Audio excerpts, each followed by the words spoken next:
Hampton Dellinger, the Court of Appeals finally affirmed Trump's firing of him. He's gone. There's been some updates since the Court of Appeals tossing out his claim to be entitled to his job as special counsel. And one of the things that Judge Howell does in her order is her order relies almost entirely on a case called Humphrey's Executor. This is a 1935 decision out of the Supreme Court, and it's being used by many of these rogue federal judges to deny President Trump executive authority to fire people within the executive branch. William Humphrey had been appointed to the Federal Trade Commission by President Hoover, a Republican, in 1931. And this was supposed to be a 7-year term, so it would expire in 1938. But in 1932, we had a new election. And FDR, Franklin Delano Roosevelt, was elected the 32nd president of the U.S., and he was a Democrat. And FDR wanted his own person to be in that Fair Trade Commission seat. Remember, FDR was profoundly changing the governmental and legal and judicial landscape of America through all these New Deal programs. To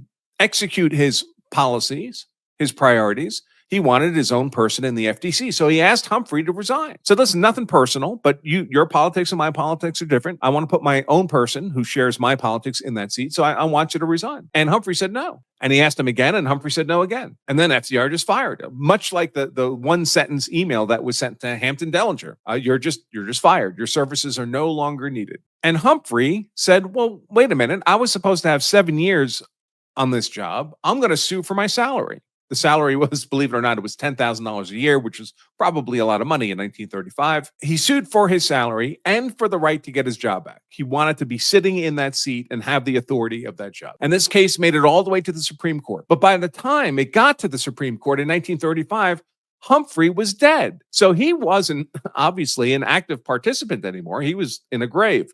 It was the executor of Humphrey's estate that continued the lawsuit.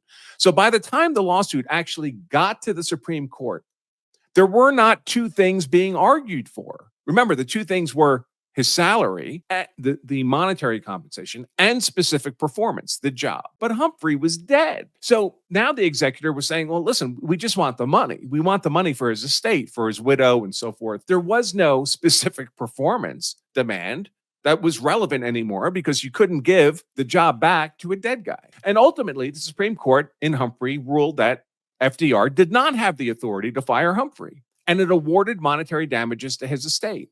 The Supreme Court did not literally put Humphrey back in his office. The Supreme Court did not force FDR to delegate executive authority to Humphrey.